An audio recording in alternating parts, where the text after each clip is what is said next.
and welcome to day 3 of the NBL Blitz here on Australia's favourite playground, the Gold Coast. I'm Kelsey Brown here with Liam Montagna. We've got game 1 today, Melbourne United up against the Illawarra Hawks. It's the first time we're seeing them in action this weekend. What are you looking forward to? Well, I can't wait to see Justin Robertson. Kelsey, he missed all of last season. He only played 31 minutes, did his knee. He's a star. I think he's going to be exciting this year. And of course, Matty Dellavedova. Huge game 1 for the Melbourne United. Let's see if he can back it up tonight. Game 2 is Sydney Kings, the reigning champs, up against the Southeast Melbourne Phoenix. Anything out of that game you're looking forward to? Yeah, Phoenix are missing a couple of players, but for the Sydney Kings, it's Jalen Adams, former MVP. He's another star of the league, so I can't wait to see him as well. You can watch it all on KO Freebies. Let's get into it.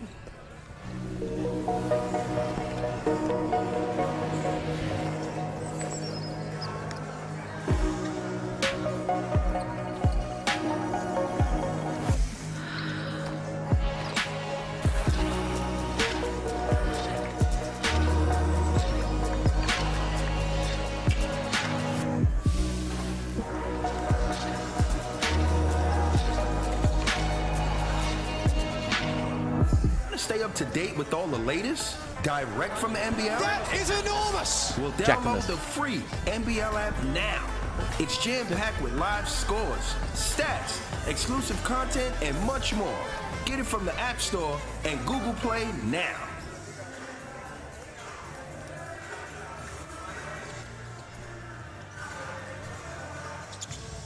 Welcome to night 3 of the Blitz here at the Gold Coast Convention Centre. It's the first of our doubleheader tonight, seeing the Illawarra Hawks for the first time taking on Melbourne United. We've had 2 sensational days of action here at Australia's favourite playground, and a man who's like a kid in a candy store. Liam Santamaria, welcome. You must be excited. So far what's happened, but looking forward to tonight. I am excited. Always love the Blitz. A great chance to see all these teams ahead of the regular season and see where they're at, and just an extremely high level of talent on display. Young talent, experienced talent right across the league, and I've enjoyed the level of play we've seen over these first couple of nights. We've got a lot of people that are here, of course all the teams, but all the scouts. You've been whining and dining a few, chatting to them, but what's been the general feel so far? It's still only early into the Blitz tournament, but what's the feel about the young talent and what these scouts have seen? Just a really high level of basketball. You know, I think there's a real appreciation for the standard of the NBL growing across the globe, and certainly the NBA eyeballs feel that way as well. And you know, they're excited about the young talent. They're going to watch Ariel Hook-Porty and AJ Johnson, Lachlan Olbrich, those kind of guys tonight. But a real appreciation for just the standard of play overall. The play of Matthew Dellavedova on the opening night, and other guys that have been coming out and getting the job done. So you spoke about Melbourne United. They played a couple of nights ago against the Brisbane Bullets, had a 96-92 win. Matthew Dellavedova, 28 points in 19 minutes. He wound back the clock. Shea Illy and Ian Clark also hit the scoreboard. But it's our first look at the Illawarra Hawks. And obviously, Liam coming off a disappointing season last year, winning just the 3 games. They get Justin Robertson back, which is going to be a huge inclusion. A couple of imports. What are you hoping to see from them? Not just tonight, but the bigger picture. There's a lot of excitement and potential about this Illawarra squad this season. Of course, we know it was so hard for them. There's AJ Johnson, and the mask, it's a high quality mask he's had made for him, and he's going to step out there with the broken nose tonight. But it was a tough season for him last year. Just the 3 wins, it was really tough, hard yakka. But they've put together a squad over the off-season that has a lot of people excited for what they're going to be able to do. So our first real chance to get a good look at them tonight and see how all that talent is starting to come together. Of course, we will chat about AJ Johnson throughout the game, but as you said, broke his nose in mid-August. He's had surgery. He will play tonight, and let's see if he can follow a similar path to LaMelo Ball, coming to Illawarra Hawks as a next star, and then hoping to translate that into the NBA. Yeah, very talented young man, and he's got a fun squad that he's a part of. You know, young guys like Dave O'Hickey on screen there, and some veteran guys as well, like Todd Blanchfield. Sam Froling's become a veteran in this league now, and some experienced imports to play alongside as well. So a lot to be excited about with this Illawarra squad. Sam Froling, the 23-year-old veteran, they're 5 seasons, but he's their leader, isn't he? Oh, he's one of their leaders along with Tyler Harvey, who had a terrific season last year, but hopefully with a bit more support around him can step it up. What about Melbourne United? What did you make of their first hit out on Saturday night? They're going to be a really high-level squad. They're a real... I like the way it's been put together. You know, this is a high-level group in terms of their local talent. You know, you look at guys like Daly and Chris Golding, Joe Luala-Chul when he comes back into this squad. Shea Ili, I think, is in for a really impressive season. He's had a couple of good hit-outs in pre-season already. And then you throw a guy like Ian Clark into that mix, who has showed some really good form early doors as well. This is a squad that has championship aspirations, and I think they're looking pretty good here in the early going. So that's their experience, and then they've got some youth coming through as well. Flynn Cameron, of course, the son of a legend, and of course Kyle Bowen as well, some youngsters that we'll chat about, and of course Ariel Hookporty. Good to see him back and fully fit. Yeah, for sure. I mean, it's a deep squad. It seems to be a pretty cohesive squad, watching some of their practice sessions in pre-season, some of their early hit-outs, and they've got some guys who we're only just kind of starting to get to know at the professional level. You know, Flynn Cameron, as you said, Kyle Bowen, these types of guys who I think over the course of the season are going to grow into some important roles. And, of course, Luke Travers is going to be huge for them as well. He is poised to take a massive leap this season with a new squad. Well, also part of the commentary team tonight, we are very lucky to have on debut Kelsey Brown. Welcome, Kelsey. What are you looking forward to seeing tonight? Hi, Liam. Hi, Liam. I'm really excited to be here. I'm going to mimic Liam and say I'm most excited to watch AJ Johnson. He's on a next-star contract with the Illawarra Hawks. There's 40 NBA scouts here with their eyes on them. I've got his eyes. I've got my eyes on him, and I'm sure the rest of the world does as well. Yeah, they certainly do. As we said, it's going to be exciting. We're not far away from tip-off. We'll take a look at the starting fives as they get ready. Ariel Hookporty will start the centre. Ian Clark, Luke Travers, Chris Golding, who went none from 8 on Saturday night, Liam. So it'll be nice when he gets his first bucket. And Shea Ili as well, while for the Illawarra Hawks, Tyler Harvey will captain the side along with Dave O'Hickey. Gary Clark, the NBA veteran of 170 games, the import. Wani Swakala Bullock and Sam Froling, as you touched on, are only a few minutes away. Of course, the second game to follow later on tonight will be the Sydney Kings. We'll see them, the reigning champs, in action for the first time, taking on the Southeast Melbourne Phoenix. Who'll be missing a few of their stars, but they are gearing up for a big season opener that'll see Melbourne United and Southeast Phoenix only 10 days away. Liam, September 28th, Thursday night. I've already spoken to people at Melbourne United. They said it's going to be sold out. It's going to be chock-a-block, people everywhere. There'll be a celebrity game, and they are that excited. It's a great way to kick off the season with a throwdown. We know these guys have a building rivalry, played in the finals against each other a few years ago, and you know, have had some big hit-outs along the way. So that's going to be a fun way to tip off the season. They brought a few of the big guns out, the referees as well. Vaughan Maybury, James Grigul and Mark Mill will referee tonight. The teams getting to their huddles for the final time. Of course, Jacob Jackamus trying to lift his side up, as we said, trying to get them going. They want to start well, don't they? You've got to play some good basketball early. They've already had a couple of a good hit out against the New Zealand Breakers last week. They defeated them in a bit of a warm-up match, so they're just trying to build some continuity.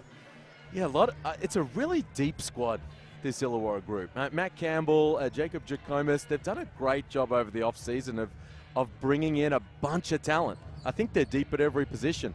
You know, they had some injuries last season. As a result, they found things really tough. So they went into the off-season saying, we need to get deeper. So you look at the group they're going to be bringing off the bench today. Justin Robinson, AJ Johnson, Todd Blanchfield, Hwan Jung Lee, like a lot of talent that they're going to be bringing off the bench, and they go genuinely sort of to 11, 12, 13 deep.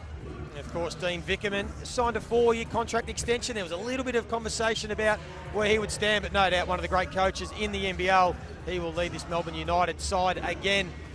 And you think they are a championship roster this year? You think they could be a contender after missing the finals last year? Oh, yeah, they've got to come in as one of the favourites, for sure, Melbourne United. I like the group. It feels like a Dean Vickerman type squad, you know, like heavy on the local talent, defensive-minded guys, and then, you know, a guy like Ian Clark who can just light it up at any given moment. So that's the kind of group he's had championship success with previously, and you know, I think they'd be feeling pretty good at this point in the preseason.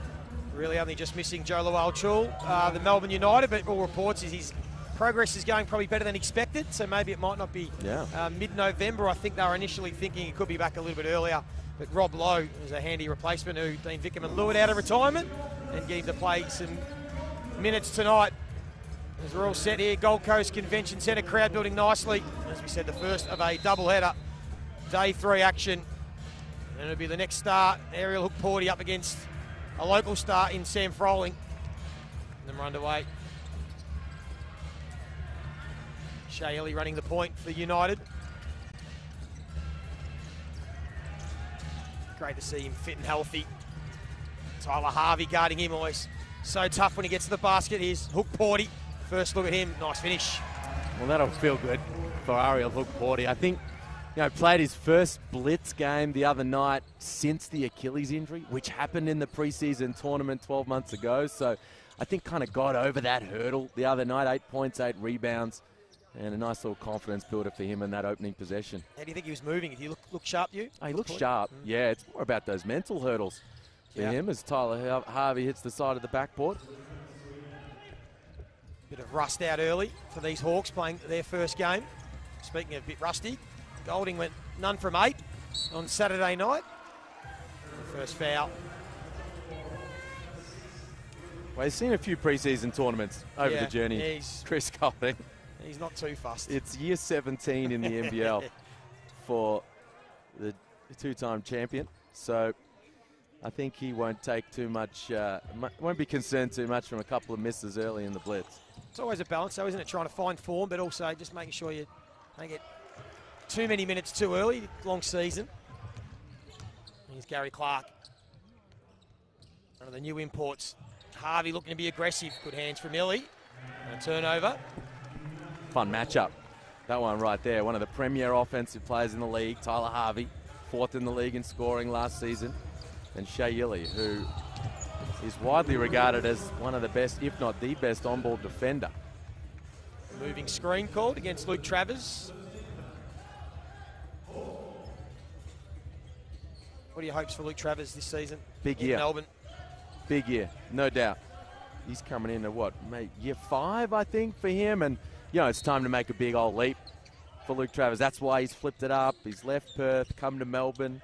He's going to play in that 4 spot for Dean Vickerman's squad, and he's going to handle the ball a lot. I think Dean Vickerman's seen him at Summer League, seen how effective he is as a playmaker over there, and he's going to put him in a lot of those same types of situations in their offense.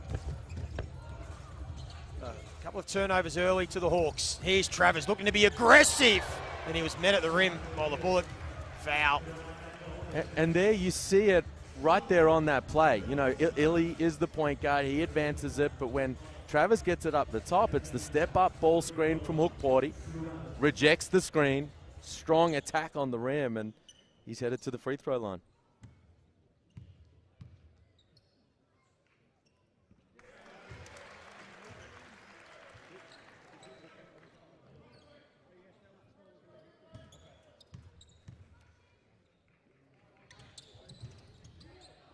Can't knock down the second. The Hawks still yet to score. Free-zip opening couple of minutes.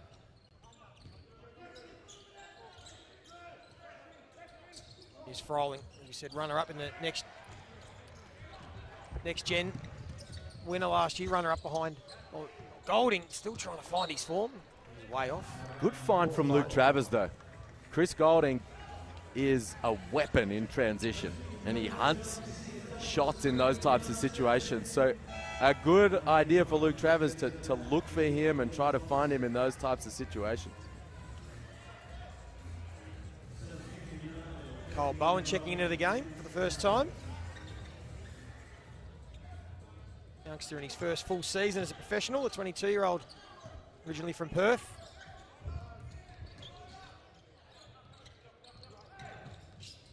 Now Harvey could find into Froling. There's the combination that really carried the Hawks for much of last season. Well, it's so tough to guard. Tyler Harvey, Sam Froling, pick and rolls. There's CG43. It wasn't going to take him long. And he drops his first triple.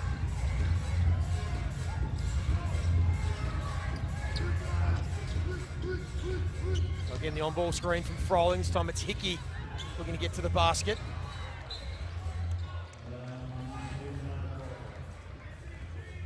You got time for Davo Hickey, don't you? Fan of his, just continually developing. Yeah, for sure. And I tell you, they love him at Illawarra. Yeah, Coach Tacomas was really impressed with the way he handled a bigger load late in the season. Played really well in the NBL 1 over the course of the off-season. And he's got an opportunity here in what is a pretty deep backcourt for the Hawks. play some key minutes here in pre-season and impress. Illy took Porty. That's going to be a travel. Good defense from the Hawks.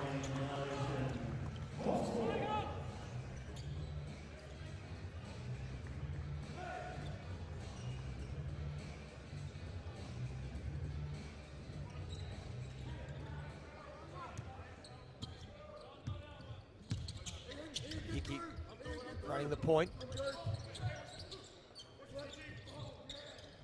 Get into their action. Harvey. Shot clock down to 7. There's Gary Clark working his way in, but again, good defense from United. Went on transition, a little turnover. Been in pretty good form though, hasn't he, over the off-season, some of the warm-up matches, Ian Clark. Well, the lights out. He lit up the Phoenix in crunch time last week, Ian Clark, and a full pre-season with an NBL team, not something he's ever had before. I think he's in for a big season. And of course, both stints came in as a replacement player as Tyler Harvey knocks down his first triple.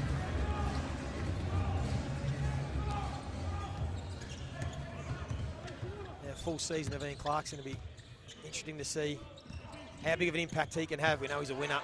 And another turnover.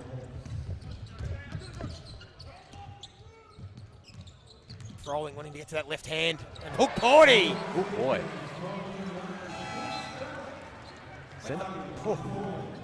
Sent that packing, the big fella. It's a very fun matchup. Sam Froling and Ariel Hook Porty, two of the young rising talents of this league, and the big German won that battle. What's his ceiling? What's his ceiling they're talking about with Ariel Hook Porty? What ceiling can he get to? How good can he be? Well, he certainly has NBA potential. Yep. There's no doubt about that. The NBA scouts in the building. A little shuffle of the feet from Froling. Knocks down the short range jumper. You know, they're very intrigued by his potential. You know, he's obviously auto-eligible next year in the NBA draft. With Porty pulls down that offensive rebound. So, year 3 as a next star. Wasn't the plan, for sure, but the Achilles... Can you be a next star? Is there a limit? No, as long as you remain draft eligible. Yep. He can't have a year 4 as a next star, obviously, because he's auto-eligible in next year's draft. So, big year for Hook Porty. And, you know, wants to make sure that he puts on display everything that he's capable of this season and gets himself drafted and start his NBA career. Here he is, showing off a few moves on young Ulbrich, but way too strong on that one. Wiley Bales gets some minutes now for Illawarra. Here the Illawarra bench will get to move the ball, get some movement. And a low-scoring start to this one. Both teams just trying to find their rhythm. Bales misses that one. Let's get back to Kelsey Brown courtside. Kelsey, what do you got? Luke Travers checked out of the game with a cut under his right eye. He's just been getting patched up by the doctor, but he looks good to go and might check back into the game soon. So United make a couple of substitutions. Rob Lowe, the big New Zealander, checks back in, and Matty Dellavedova. Well, wasn't Delhi impressive on the opening night of the Blitz? Brought in 28 points. 4 of 8 from long range, 10 of 11 from the free throw line, was uber aggressive on the attack. And you know, there's been a lot of talk about Daly coming into this season with a bit of a chip on his shoulder, and man, wasn't that on full display on opening night.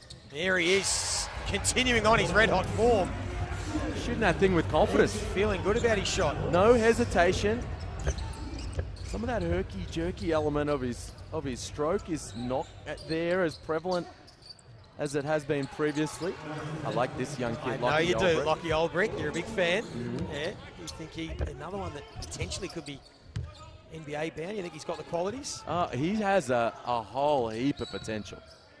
Maybe coming in slightly under the radar. You know, there's a lot of buzz about the next stars, obviously, but this is a kid, 1 year at UC Riverside, out of Adelaide.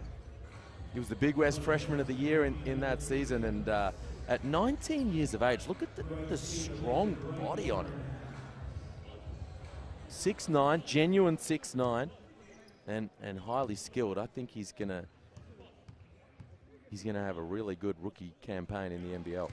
Keep an eye on him. He was the grand final MVP in the NBL 1 Central for West Adelaide, so playing well in big games is important. He's getting some minutes now as Dellavedova knocks down both free throws. He's leading all comers with 5 early points. Tick down to 4.5 minutes. Melbourne by 2. Wiley Bales drawing the foul. Getting a chance, a development player. Obviously didn't work out for him as much as he would have liked at Sydney. Yeah, a bit of a change of scenery over the off-season, and you know, they love his energy. They love his energy at practice, on the floor, off the floor. I had the beep test a little while ago, the Hawks, and I'm told Wiley Bales, I mean, it was off the scales. the number that he put up. So uber fit and high energy guy, and Jacob Jackomas, he's just another ball handling element of their very deep backcourt. Good defense from United. Shot clock down to 2. Ryder's going to have to get it off. Cameron all in his face and almost made it.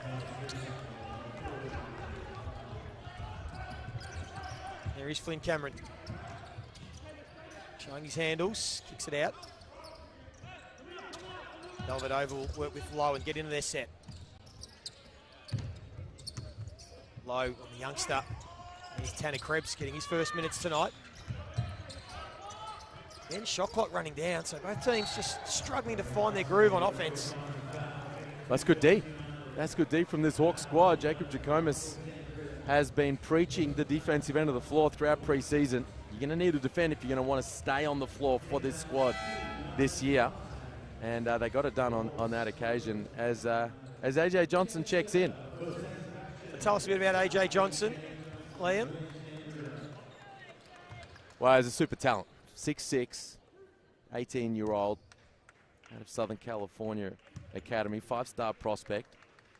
And, you know, we're really excited to have him here in the Next Stars program. Was obviously committed to the University of Texas, changed his mind, decided to turn pro. He's going to take that Next Stars route to the NBA draft, and it's been a bit of a disrupted preseason. You know, he's wearing the mask tonight, the broken nose, seen him spend a little bit of time on the sidelines instead of on the practice floor, so he's one of the last guys on the squad to check in their first hit out at the Blitz. But this is a kid that can get a lot done inside and out, and excited to see what he's going to put on display. It'll be a challenge coming off surgery on a broken nose to be able to step out, so we'll see how he handles that. He handles the ball here, but another turnover. Mulberry couldn't take possession. Cameron looking to be aggressive. Travers went up for the offensive board. Now here is AJ Johnson. Just a little hezzy in. Decided to pull it out. Now Bales will work with Mason Peatling, former Melbourne United player. As Bales goes himself, and that was off the mark. Dellavedova goes alone. That's 7 first quarter points for Dally. Continuing his strong form. Another turnover. Well, spacing just a little out of whack there for the Hawks. As Peatling turns it over, timeout called. And it's been Matthew Dellavedova has been really the story of this opening quarter so far, man. The way he's just so aggressive, looking to score. He knows people are going to play him for the pass. He knows people are going to slip underneath the screens. He's pulling the trigger from long range. He's getting his feet in the paint. And he's been a handful so far for the Hawks. Would there be an element, you think, that there's an element he wants to get back in that Boomer squad for Paris 2024? No doubt. You think that's on his mind? I mean, I think there's no doubt about that.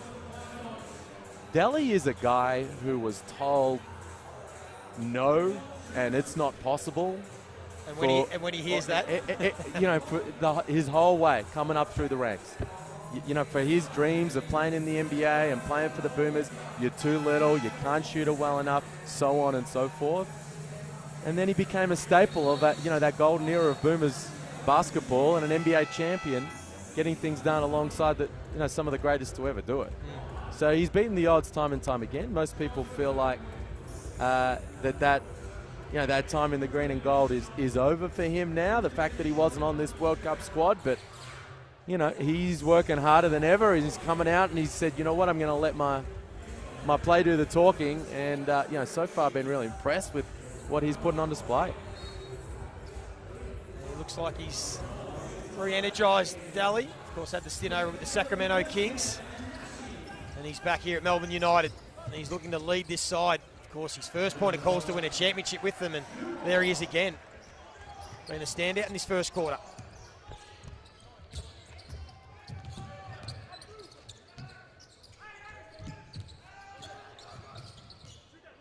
Here's Peatling, the former United, gets it out to Olbrich and couldn't make the shot.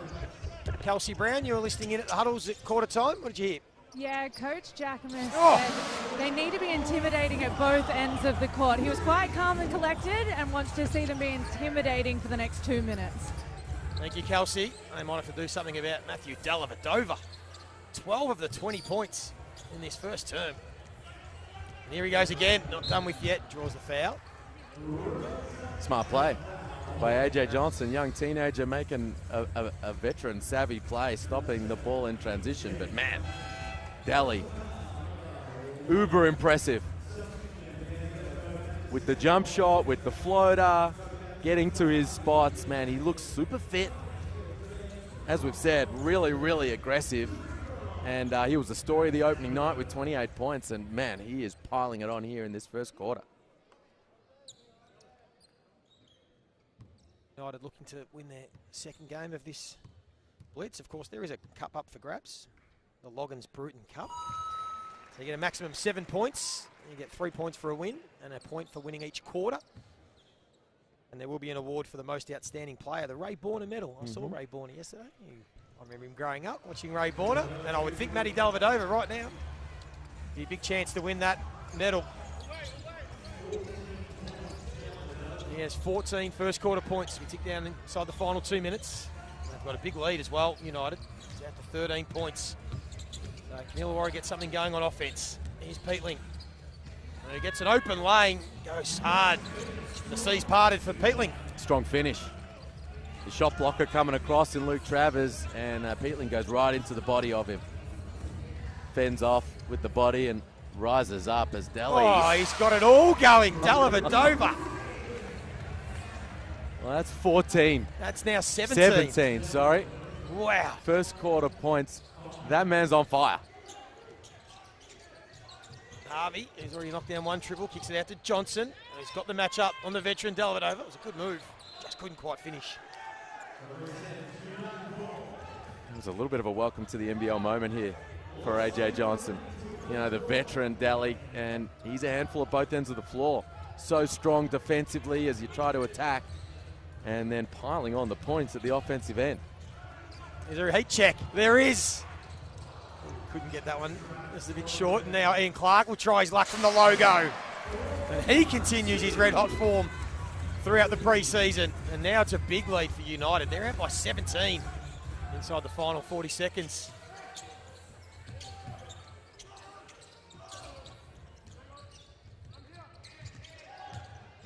Tung Jung Lee. Talk about him in a minute, but talk about someone that can shoot.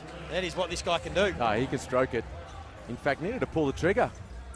Was found open on the arc, and he's a lights-out shooter. That's what he does best. Coming out of Davidson College.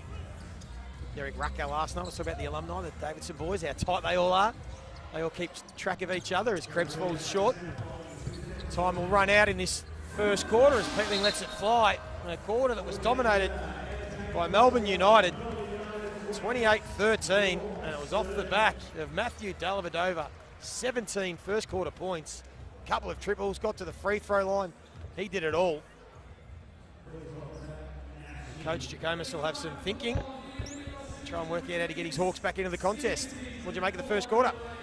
Well, it was a dominant performance from Melbourne, wasn't it? 28-point quarter, and and really getting it done at both ends of the floor. That Hawk squad on the screen, just able to put 13 on the board, 35% from the field for the Hawks, over 50% for Melbourne, and 5 of 9 from long range for United, and a lot of that work was done by Matthew Dellavedova, and they got to the free throw line as well. 7 of 8 from the stripe. The Hawks didn't get there at all. So just really taking care of business at both ends of the floor, and Illawarra well and truly on the back foot at this stage.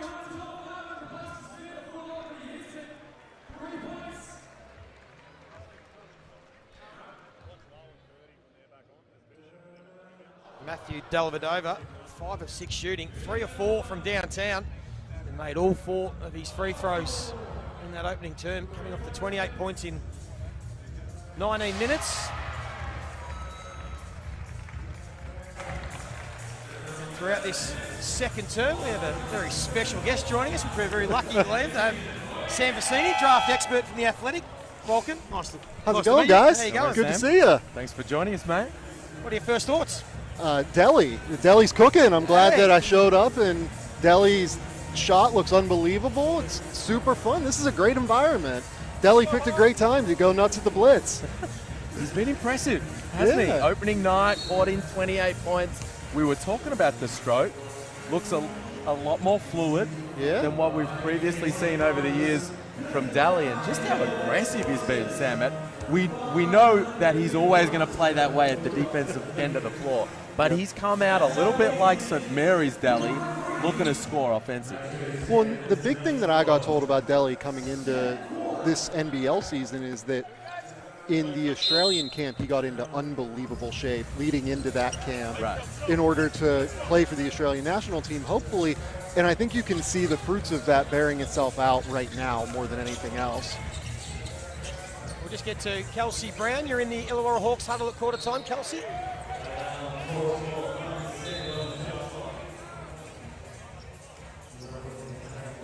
We'll get back to Kelsey in a moment, just having some technical difficulties.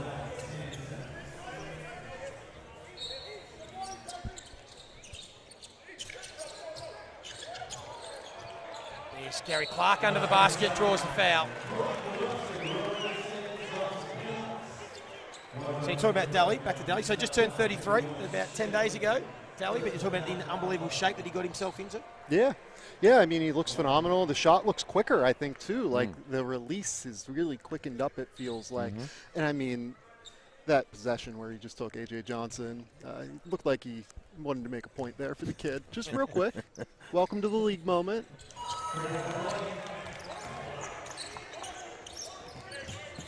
Now, of course, the issue for you, Sam, is that Delhi's not draft eligible coming into I'd love it if he was. the 2024 cycle. Obviously, the lead draft analyst for The Athletic. How have you enjoyed the opportunity to come to the Gold Coast and watch so many guys that are going to be part of that draft process over these next 12 months? It's the best. I really, really have enjoyed my time here. I've been here since yesterday morning. I saw the 2 games yesterday.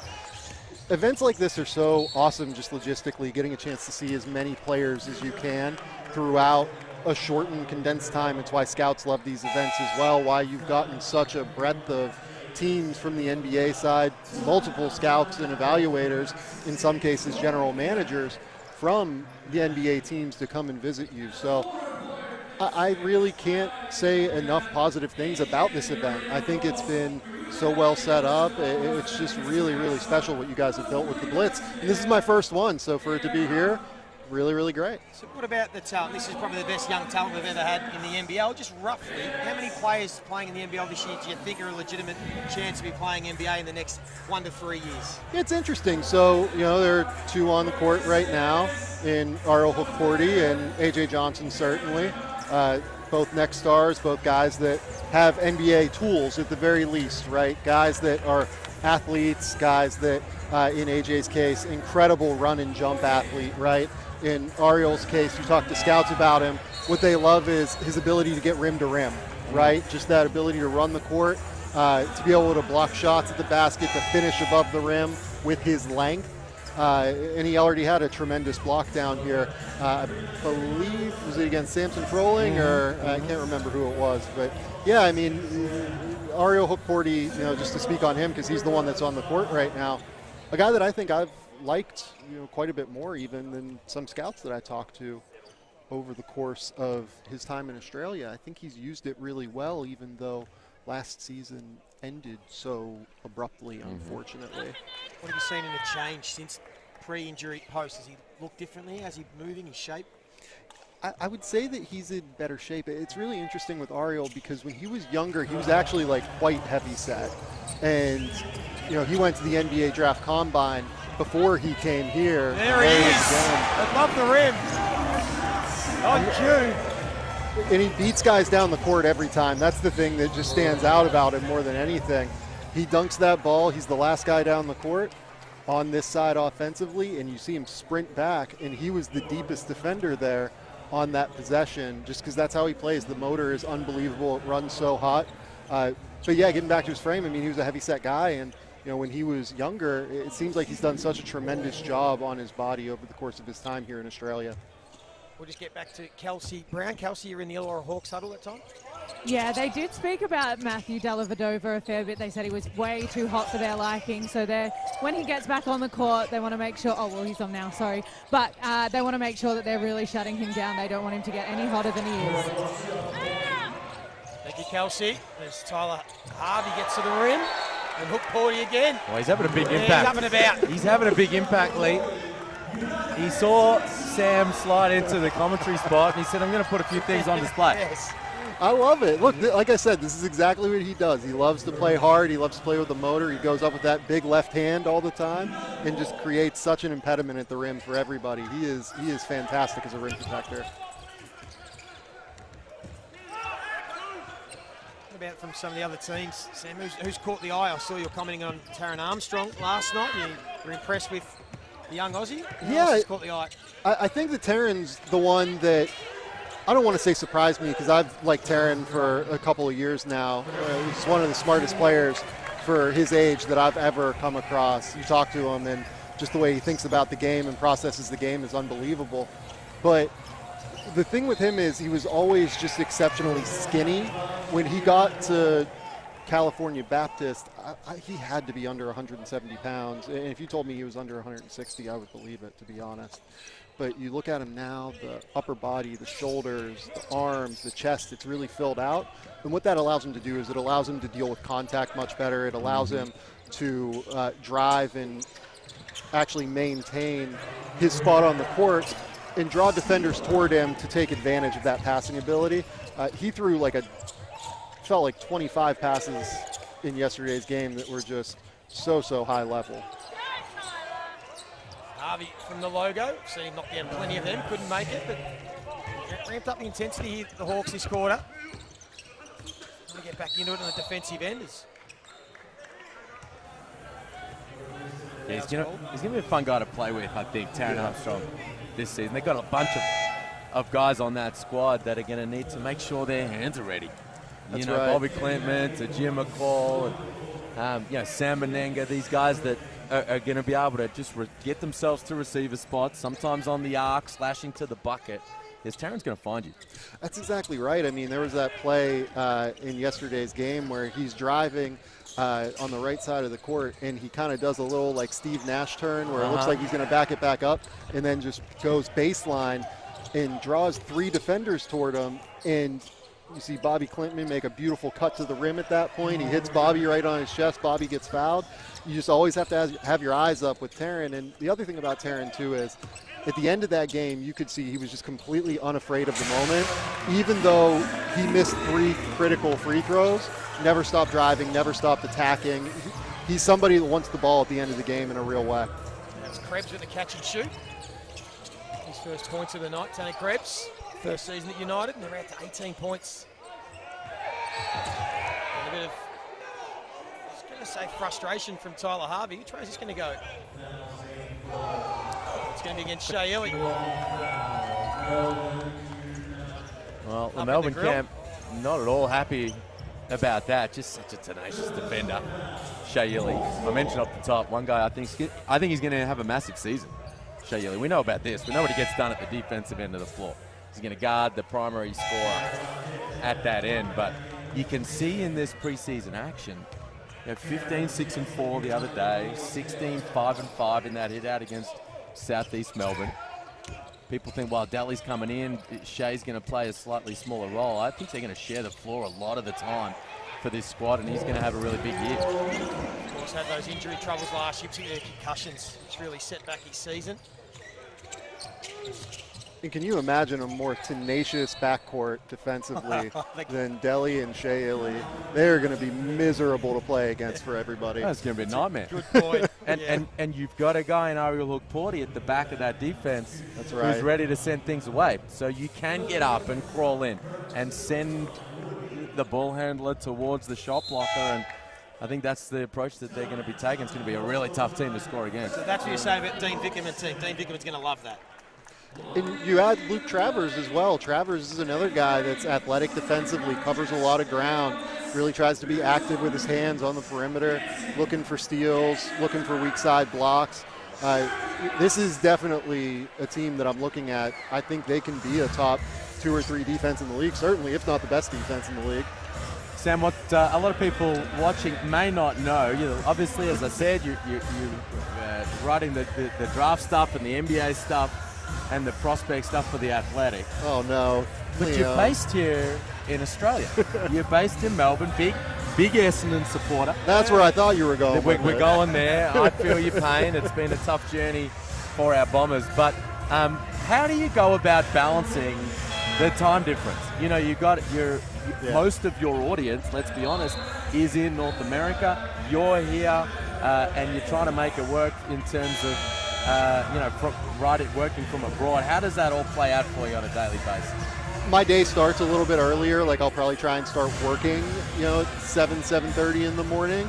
And most of that morning ends up being phone calls so that I can connect with people that I have to during something of a work day for them. If they're on the West Coast, certainly during the work day. If they're on the East Coast, it's a little bit 50-50. It's always better when the time difference is 16 hours versus 14 hours necessarily. So, it's honestly, I love it. I think it actually really helps you have a bit of a work-life balance more than anything, because what I found over in the United States was that I would be up until 10 o'clock watching games and scouting, whereas here, these games start at 9 o'clock, 10 o'clock in the morning, and it really allows you to have that balance, which is really, really nice for me because I can really get stuck into stuff.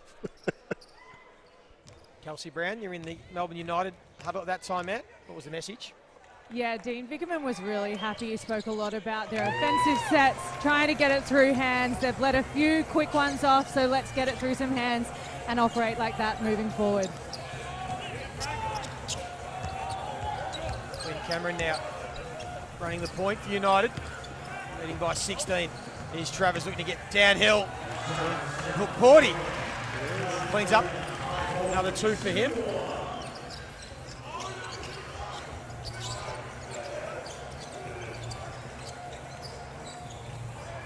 Now Harvey just struggling to get free at the moment. Draws the foul on Chris Golding.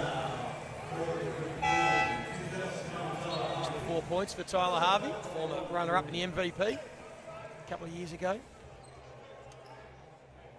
He's part of what I think is going to be a real productive import trio for Illawarra this season. I think we sometimes sleep on how productive Tyler Harvey has been. I mentioned earlier, he's 4th in the league in scoring last season, shooting 38% from 3, carrying a really heavy load. But, this year, Justin Robinson back. He suited up today. I thought maybe we might see him. We haven't seen him yet. But I think he's going to be really impactful for Illawarra this season. And Gary Clark just quietly, really savvy signing, Sam, real high-level guy. Absolutely. I've always loved Gary Clark in the way that he goes about it. His defensive intensity is always tremendous. You could play him, I think, in this league anywhere across the 3, 4, and the 5 even, in small lineups. Like, if you really need to shut down a pick-and-roll attack that's, starting to hammer you a little bit, I think you can downshift in this league with Gary Clark at the 5 even. and really attack in that way. And there's Flynn Cameron as well. I mean, we got the battle of UC Riverside out here with Flynn Cameron and Lachlan Olbrich. So this is great. But no, getting back to Gary Clark, he's the kind of guy that NBL GMs, list managers, whatever you guys refer to them as here, they really search all offseason to try and find these bigger fours that can, downshift to the 5 occasionally, but can switch defensively and have real offensive firepower. There's Golding working his way inside, draws another foul. Just took his time, thought his way through that. Chris Golding, as he's working his way into the start of the season. Yeah, and the other thing about Gary Clark, Sam, two-way guy. Yeah. He's not just going to be a productive dude at the offensive end. He's a guy that is really versatile, really locked in defensively. He's going to be, he's not necessarily a vocal leader, but a real lead by example type of import. And a guy who's unselfish at the offensive end. We saw in that first quarter, they were struggling to score, yes, but he wasn't coming out just blazing away saying, hey, listen, I've played nearly 200 NBA games, give me the rock. Yep. Very much playing within their system, getting everybody else involved. Yeah, I mean, it's the difference between him and somebody like, Jamal Franklin yesterday came in for Adelaide and really wanted to take on that responsibility, right? But with Gary's going to come in and he's really going to try and settle it a little bit more defensively. And the other thing with him is he's willing to play physical. This is a league that, as everybody listening knows, it gets physical. You have to be willing to battle. You have to be willing to play inside. And he is more than willing to take that kind of contact and play through it. It's back on Justin Robinson. Liam, there was some talk that he might have been in doubt where they scored a leg complaint coming into this game, so it does look as if maybe he won't play any game time tonight. Of course, coming off that serious knee injury, but it's going to be so good to see him play. It's Dellavedova this time. Place facilitator for Travers. And this is what happens for Daly and for Melbourne United when he's looking to score early. Great take from Sam Froling. Can't finish at the cup. This is what Travers can do. Takes the offensive board out to Golding. Regulation. Is there a more automatic shot than Chris Golding in transition getting a kick out? It just feels like it's going every single time if he's open. Well, it's cash. He missed one earlier for sure, but we spoke about it on the call. Luke Travers, I mean, he has made a really quick read as a new guy to this ball club to say, hey, when I'm pushing it down that middle lane in transition, he's looking left and right trying to find Chris Golding, because often, Chris has great timing in those situations. He'll often hesitate a little bit coming down the floor to make sure he catches it in stride, steps into that thing and knocks it down. It's 100% right. I mean, I've always really enjoyed Chris Golding's game. I love these guys that are just absolute snipers from three and can consistently knock them down and have unlimited confidence, obviously.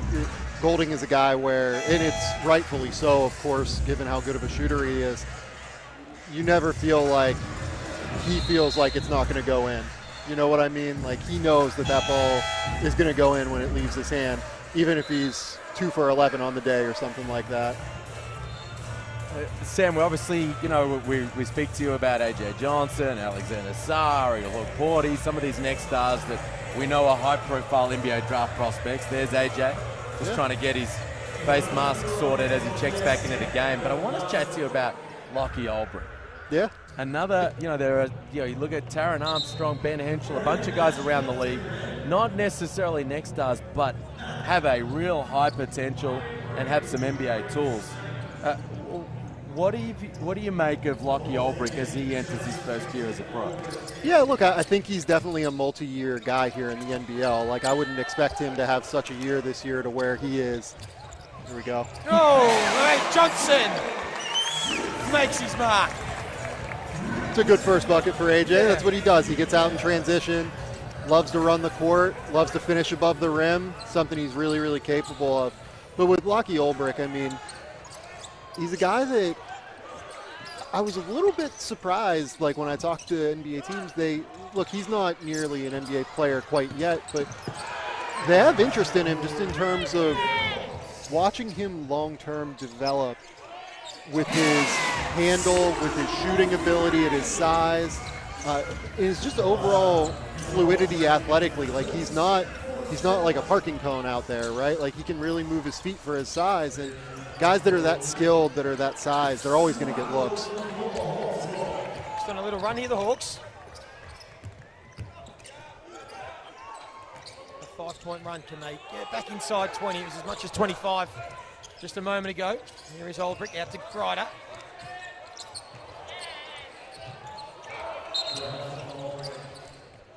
Going to get the floor wiped. Referee not happy with the court. And Kelsey Brown, you were taking a listen into the Melbourne United huddle. Yeah, they were really up and about. It was a 25-point lead, back to 20 now, but Dean Vickerman is very happy. The vibes are high in Melbourne United. Just on Will Hickey, who's gone into the room, so I'll come back to you on that. There's been a shift of energy here from this Hawks group. He went to a young lineup there, Jacomas, and the push in transition from AJ got above the rim, and all of a sudden they've just started to find a little something here midway through the second term. Zach Triplett on the floor. Here's Flynn Cameron. Some ball movement here, good defense. Forces a tough shot. Now they're looking it out in transition again, the Hawks. The bullet finds Olbrich. They had the mismatch on Golding. That's a 7-zip run. A little fight back late in this first half, inside 3 minutes. Back to 18. Good hustle. Grider, can he keep it in? He decided to pull the hand away and they'll keep possession. They've upped the ante here.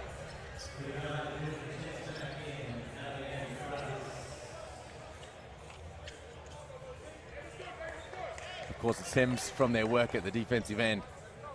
They gave up a whole bunch of points in that opening term, 35 or so, I think it was, in that kind of ballpark, way too many. So they've come out here midway through this second quarter, churned up their effort defensively. Now all of a sudden have a bit of confidence and rhythm at the offensive end. Here's the bullet, another one. So a good fight back here from the Hawks. Got some energy in the building now. And then an offensive foul called on Cameron. Well, you brought up that change in energy defensively. I felt like it happened when my man Greta here came on the court. This is why the NBL Blitz is the best. There is at least one or two players every game where I do not know who they are coming into the game, and I see them for the first time, and I'm just like, okay, this is fun. Yesterday it was Max Darling with the Breakers. Obviously he was over in Europe before and coming back here to Australia. Now we got Greta. Liam, can you explain Greta a little bit more? Well, tell me, Sam, when you tell me you don't know much about Dan Greta. When you look at him, what's the first thing? What do you think? What do you see? And it's not a trick question. I see Australian, to be honest. I see beach Australian. He's a great story, Sam, because this is a kid who has worked his way through just a horrendous run of injuries over a period of time. Really? He's a kid out of the COE from Western Australia, high-level talent, comes into the system here with Illawarra and suffered some debilitating knee injuries. Then last year was ready to get going, and then preseason hamstring problems. He's had some hamstring issues again to start this season, but they love his energy. They love he's got good frame. He has a tenacious approach at the defensive end, and they really invested in him. Despite the injury struggles, they gave him a multi-year deal, said we're going to support you, we're going to back you in as you rehab and get back out there on the floor. And there's a hope from the Hawks that he can be a key piece for their franchise over a long period of time. And you're just starting to see some of those flashes here in preseason. Was third rookie of the year, 2019, and then as Liam said, had all these injury troubles, and just a guy that gives maximum effort every time he's on the floor, and they're provided here. They've been on a 12-0 run, the Hawks. And they get it inside double digits as Dellavedova still feeling good about his shot. Just his first points of the quarter, but he's up to 20. stems the flow. Here's Johnson able to blow by. Dellavedova gets his own rebound. So I'll say this about A.J. Johnson. Obviously that possession did not go well. He just got blocked. But I love the confidence level that even though he is as skinny as he is and this is his first game, he has continued to drive and to go into contact every single time he touches it. And here he is again.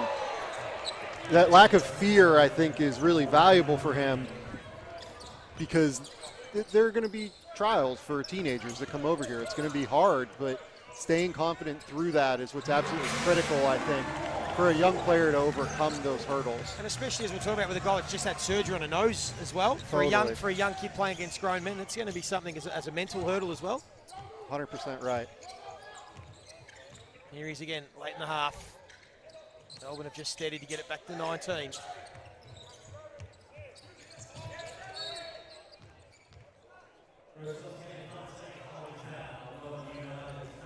Foul's been called against Tanner Krebs, I think.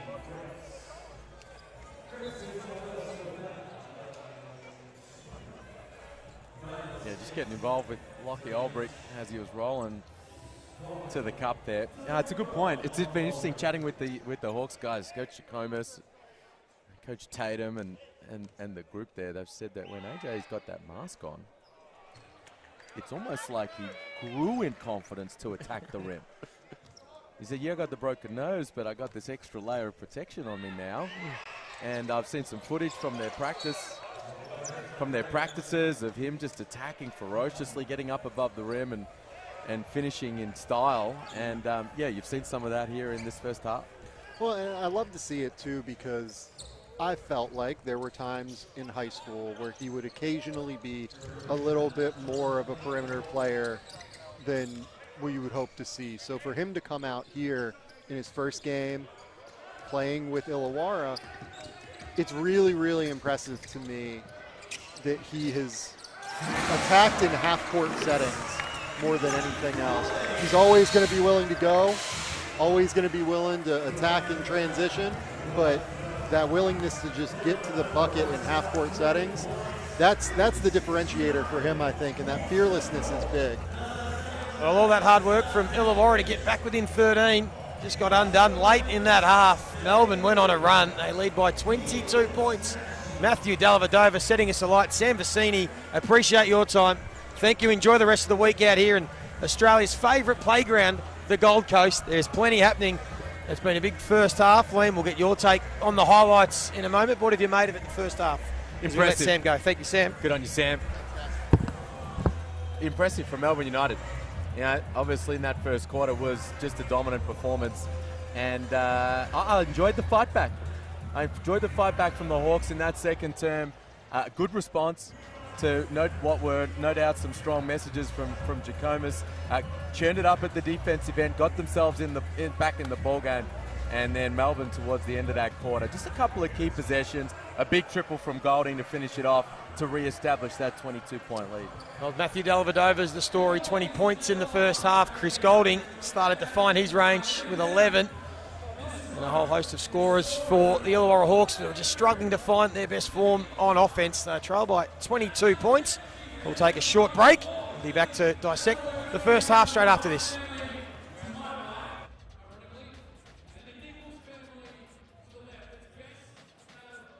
Our game is made for moments. We stop at nothing, on or off the court, here and abroad. Every fan, every game, every experience. From game-winning buzzer beaters to posterizing dunks. The immeasurable passion and fierce rivalries. Every legacy, every team, and the strive for greatness. No matter the moment, it all matters to us. Hungry Jacks NBL. Every moment matters. I came for an exhilarating experience.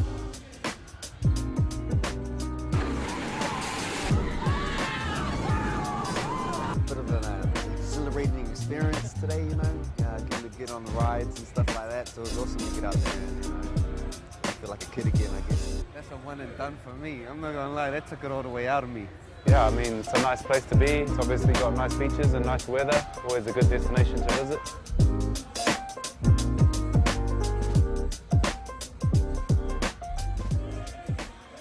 Don't miss a moment of NBL action. On the court, away from the court, exclusive access, player interviews, free agency moves, next stars, and much more.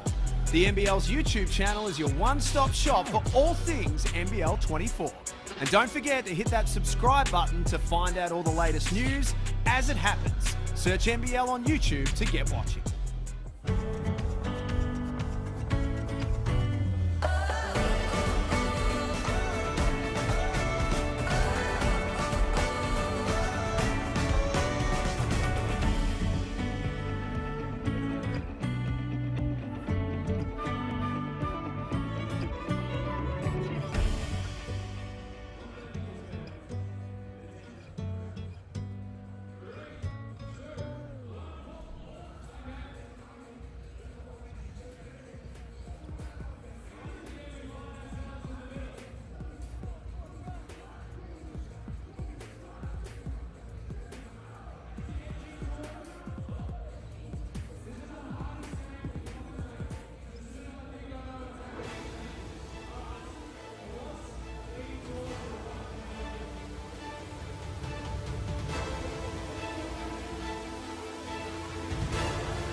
Half-time here at the Gold Coast Convention Centre.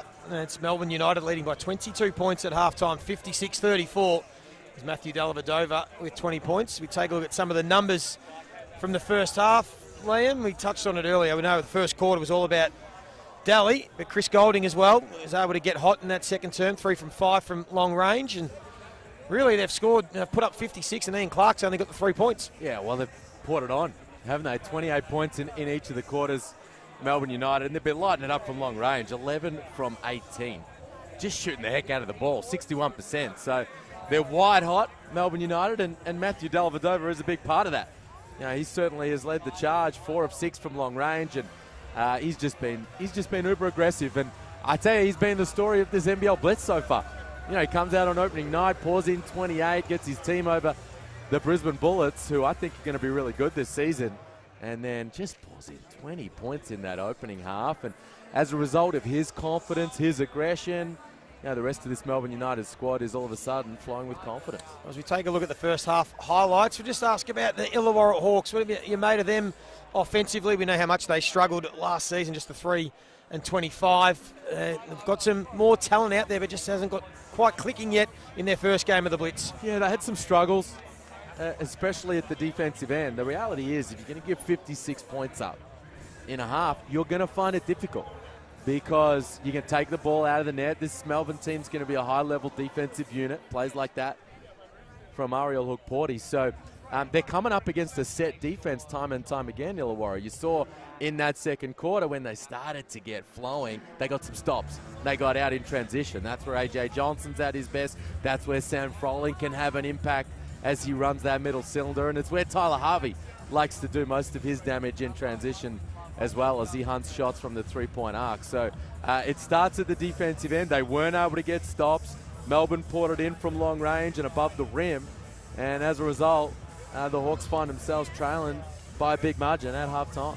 They did make a mini fight back. They scored 12 unanswered points to get within 13, just close to half-time, and then they were able to give it up pretty quickly as Dellavedova was able to find Golding in transition a couple of times. And what have you made of the next start? AJ Johnson, he's had his work cut out against the veteran in Matthew Dellavedova, but had some nice moments. Yeah, tough way to get started. Come up against Daly when he's in this type of mindset. He's going to make things tough for you defensively, and he's on the attack at the offensive end. But I thought A.J. Johnson in that second quarter really helped to change the momentum of the game and bring Illawarra into it. He had some extended run there because he was having a really good impact. He was aggressive. He was on the front foot. So I think he ticked a lot of boxes in his first half of NBL action.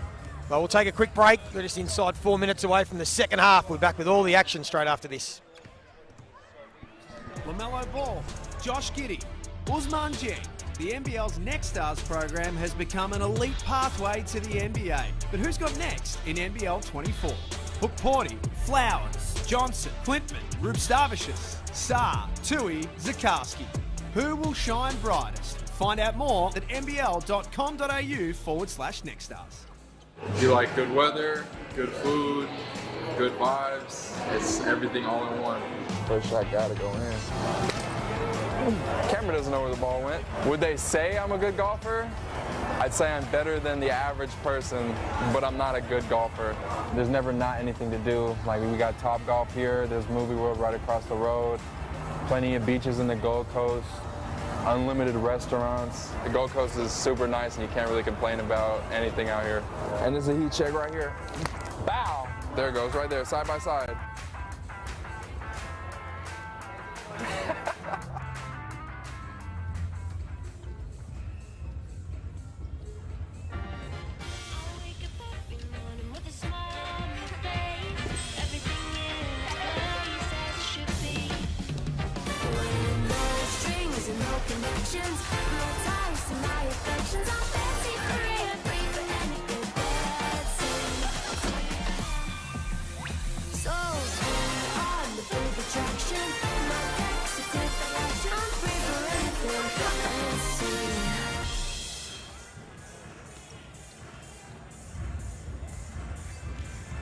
It's night 3 of the Blitz here at the Gold Coast Convention Centre, Australia's favourite playground, the Gold Coast.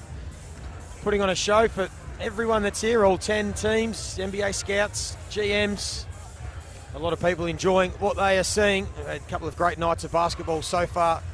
The first 2 nights, back on Saturday night, was Tasmania taking the honours against Southeast Phoenix, who will be in action after this.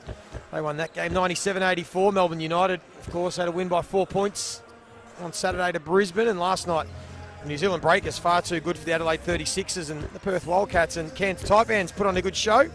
Perth winning that by 7 points. Bryce Cotton, talk about the boys just continuing. He does not look like slowing down one iota, does he, Bryce Cotton? No, sir. Poured on 40 points against the G League Ignite for help Perth get that win in that second game. And man, he doesn't care. Pre-season, regular season, post-season. If he's out there on the floor, he's going to go about giving you buckets. And of course, Southeast Phoenix, as we said, in action after this against the reigning champs, the Sydney Kings. We'll have Pete Hawley doing the specials for that one, Liam. But your take on the Sydney Kings? Basically lost their starting 5 from last season that won the title, yet you look at their roster this year and there's no reason they can't make it 3 in a row. No, the high-level roster on paper, for sure. Chris Pongrass gets it done year after year during the off-season.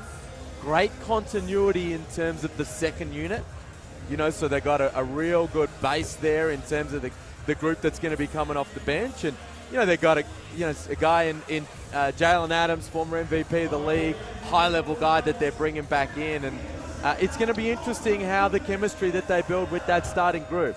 Adams, Valentine, what does Jonah Bolden look like this season? How does DJ Hogue go second year in the league? So high-level talent, still some questions about how it comes together, and we haven't really seen them in pre-season. They've had one hit out behind closed doors. They're the last team to step out there on the floor here at the Blitz, so looking forward to seeing them out there later tonight. Yeah, stay with us on KO Freebies. We'll get all that action straight after this, but we've got a big second half still to play out here. What do you want to see from the Illawarra Hawks? How can they get back into the contest? I want to see some defense, Joey. I want to see some defense. You give up 28 in each of the first 2 quarters, and that must have been the conversation in the change rooms at halftime. Got to get out here and start to get some stops. Now it's tough. Delly's on a heater. You know, Luke Travers makes things difficult for you with his playmaking, and Chris Golding obviously a threat at all times. but you're going to have to come out here and get stops if you're going to work your way back into this game. Well, speaking of heaters, on debut, Kelsey Brown has been on fire, and she was listening into the Melbourne United huddle. Yeah, they were pretty calm and collected. They obviously want to draw out this lead a little bit more. But yeah, all over, Dean Vickerman's very, very happy with his team at the moment. Thank you, Kelsey. So he should be in an excellent first half, as again, Shayeli straight away looking to be aggressive, draws the foul. We've seen a lot of that from Shayeli early here in pre-season. Now, we know the concussion issues he had last season, and we hope he doesn't have any more of that this year. But I tell you, he's on the attack. He drew 9 fouls in their win over Brisbane the other night. He drew, what did he draw? 5 fouls in their win over Southeast Melbourne. So 14 fouls over their first couple of preseason hit-outs here. Shayeli is on the attack. He's initiating contact, getting to the free throw line. And I think he's reveling in this role, playing alongside Dellavedova and getting after it defensively. And he's in for a big season, as I said. Knocks down his first couple of points of the night, a couple of free throws. And Sanfacini made a great point, didn't he, about it's going to be a nightmare for opposition backcourts this year, coming up against Illy and Dellavedova. Well, what it does is, you know that a lot of teams have an elite defender in the backcourt that they can throw at your primary offensive guy, but they got 2 of them. So that next guy that you often says, all right, well, I've got someone here I can take advantage of, you don't have it against this Melbourne United squad. So it makes things tough. That guy right there, Chris Golding, it's going to make things interesting for him because teams are going to try to hunt him out as a result and try to find an advantage. But, I mean, they're going to be an elite defensive unit. It starts in the backcourt with Illy and Delhi.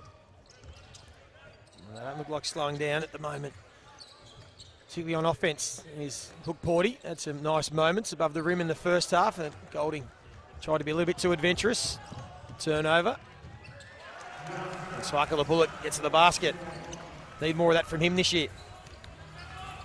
Well, he's on the record saying he wants to show more of what he can do at the offensive end. There's Daly again, front rims that one. Pull down the offensive board, United. Now they'll work into their set. They've got the mismatch. Dellavedova on Froling. So he looks to go straight at him, but a bit strong on the shot. Another offensive board, although the shot clock didn't reset, so Illy has to let it fly. Now the Hawks in transition. Again aggressive. That's good to see. Tough finish. 2 in a row in transition from Swakala Bullock as they run off stops, but the way bodied up the shot blocker, finished off the glass was impressive. Here's Hook Porty.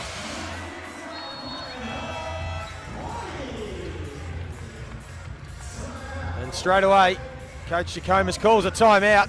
Well, Purdy's holding the head. I'm sure he'll be okay. And he's already made his presence felt tonight. Great attack from Delhi.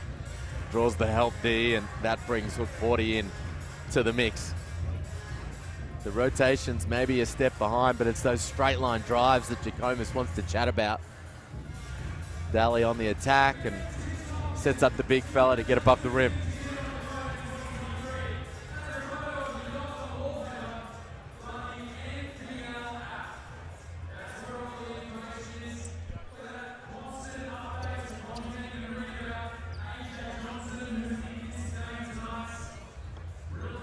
You been getting about town, Joey? I haven't really had time. I'm too busy. A bit going on. Wasn't able to venture out too much. I know there's plenty happening on the Gold Coast. Unfortunately here for work, not pleasure. No, it's been a really cool atmosphere. It has, isn't it?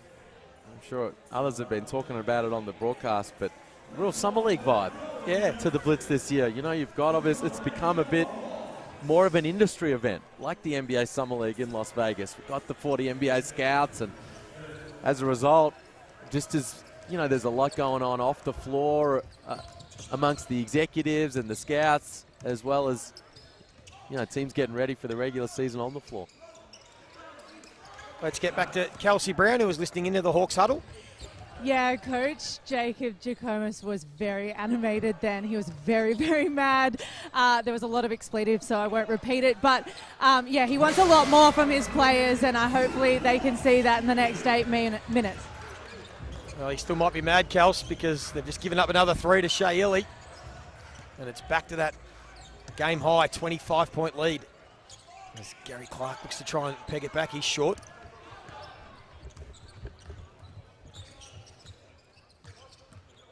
And now Illy again. Drew the contact and another foul. Tough whistle. Yeah, it's been their inability to kind of contain the penetration of the Hawks. Obviously, you see the three-point shooting, 12 of 21 for Melbourne United, just a tick under 60%. But it's a lot of it is as a result of the guy with the ball getting 2 feet in the paint, pitch it out, open shooter. That's what's been frustrating Jacob Jacomas. And there, Harvey trying to do everything he can to stay in front. Gets called for the personal. Illy just made one moments ago. This time lays it off for Golding. Couldn't get it to fall. Now Hickey. Oh, Golding getting up with a block. You don't see that too often, and Hickey's hurt, so we'll keep an eye on him. Hopefully he's okay, but for the time being, Melbourne have the 5-on-4. And Travers couldn't make the pay. Hickey looks to be okay, back to his feet, although he's holding that right elbow. Just a stinger. Oh, he came down hard. Yeah. Davo Hickey, big time defensive play from Chris Golding with the chase down block. And yeah, Hickey saw, slammed himself against the support of the rim, and he's in the hands of the medical staff. So you're asking me, Liam, if I was able to get out and about. What about you? Have you been doing a fair bit of whining and dining? You've got plenty on your plate, plenty of scouts and families and all those things you're trying to entertain and look after? It's been great getting to know those guys. Yep. You know, some of them I know from previous ventures to the States and at the Summer League and a couple of other events, and others just over email and text message over recent times in advance of the Blitz. So plenty of meeting and greeting. Really cool event last night, the official launch of the upcoming season. And we got all the scouts on the NBA executives as Krebs lines that one up from the corner, can't hit. Here goes Johnson, one-on-one with CG. He lost the handle, was able to get it back, and then blocked again.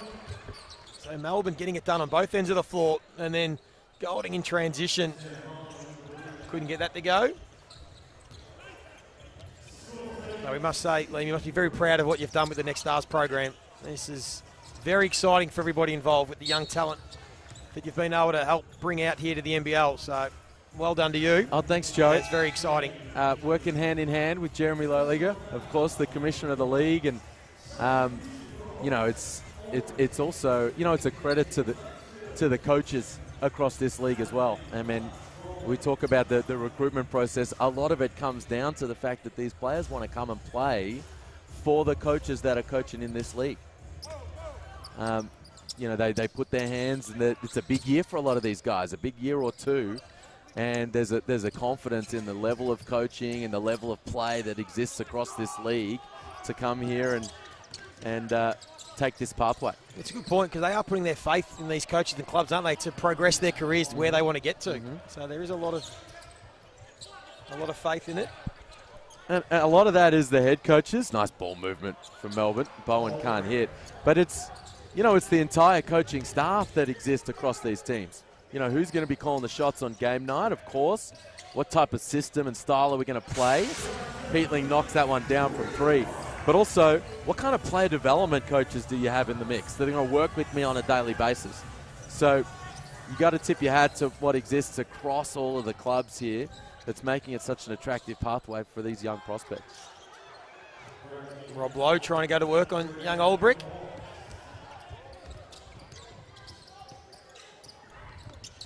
Here is one of these Next Stars, AJ Johnson. Had a couple of nice moments, been a bit tough for him at stages, but he's got a matchup he likes and thought about it, kicked it out. Swakala Bullock, who's looking to be aggressive with his shot tonight, couldn't get that one to fall. And another young player excited to see this season, Flynn Cameron. Now Kyle Bowen, he likes the matchup. Good feed for Lowe, just lost the handle. He's one of the veterans at the other end of the scale. Todd Blanchfield getting some minutes. Coming back to Illawarra from the Wildcats as Johnson lets a wild one fly there.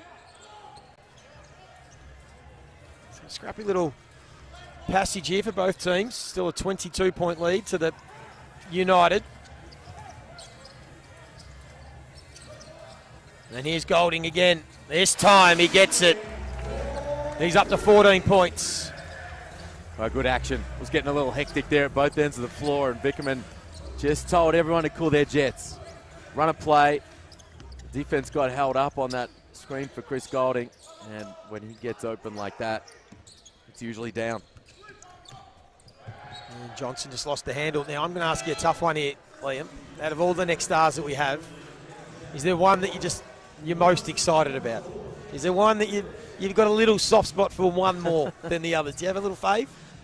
Look, I'm excited about all of them. I know you say that. It's like your kids. But is there one you're most excited or intriguing? I will say I'm excited to have Alex Tui and Rocco Zakarsky in the program this year. You know, we obviously love our Aussie products. Guys coming out of the Centre of Excellence, the NBA Global Academy there in Canberra, have a nice find, Olbrich to Peatling in transition. Expert coaching there under Marty Clark and Robbie McKinlay and their staff. So to have those guys buy into the program, look, Tui had opportunities to play at big schools in the States, chose Gonzaga, reassessed, and has come into the Next Stars program with the Kings. Rocco, of course, blue chip prospect. G League Ignite, Duke, all the big opportunities across the Pacific, and he really likes what's in place there at Brisbane with Justin Schuller and Vandy, DMAC, and learn under Aaron Baines and the like. So to have those guys come into the program, I think is really exciting. Two elite young Aussie prospects playing in the NBL as they set up their long and successful pro career. Yeah, we had Shannon Scott with us last night, who couldn't have spoken more highly of Rocco for such a young man. He just said how well he's fit into the group and learning every day off Aaron Baines. There's Dellavedova short on that one. Triplet, he can let it fly. That one just bounces out.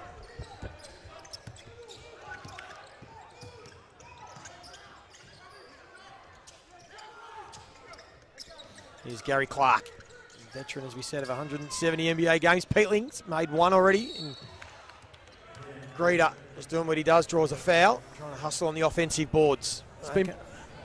Sorry, Joe, I was going to say, it's been better here in this third quarter from the Hawks. Like getting blown away at halftime, down by 20 plus. Now, the margin has extended by one over the course of this 7 minutes and change, but they're competing at a higher level.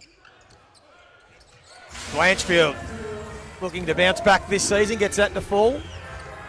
Well, you said you wanted to step up defensively. They have restricted United to just 10 points in this third term. So that's been the positive. There's now Melbourne swing the ball.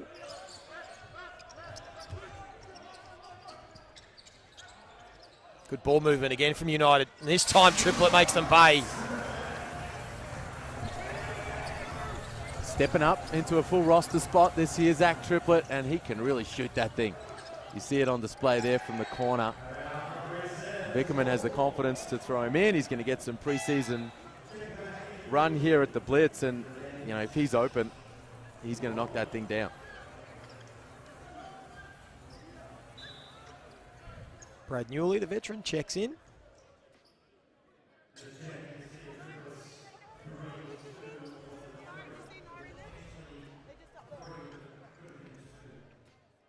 Just over 2 minutes left in this third term. Just have an issue.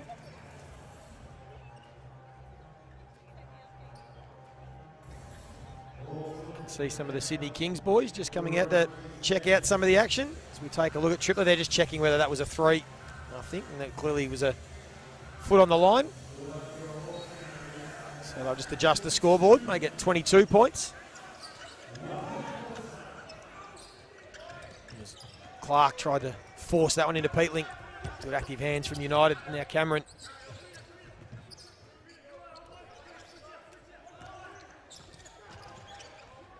Triplet again. And again, he's been close with a couple of the misses.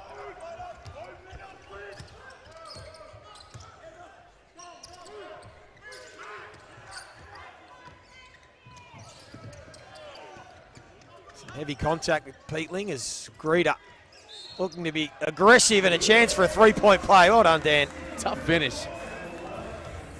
Don't want to work against Dellavedova. Man, it's a physical grind out there. Trying to score against this United squad. They're trying to set their own tempo at the defensive end. We know they're going to be a physical squad led by Illy and Dellavedova. Big body check from Newley, and there Greeter able to float that thing in through the contact. Knocks down the and one. Kelsey Brown, you've got a bit of an update for us from Melbourne United.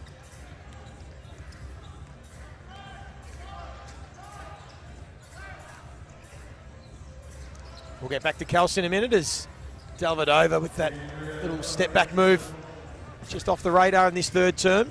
Hasn't been able to find his range. Still got the 20 points that he had at halftime. As Greeter again attacking the offensive glass, and another strong finish. He's bringing the energy, Dan Greeter. Great activity both ends of the floor, getting on the defensive glass, pushing it in transition. And there, second chance opportunity at the cup. Shot clock in single figures. And then right up in triplets grill, and they force the turnover.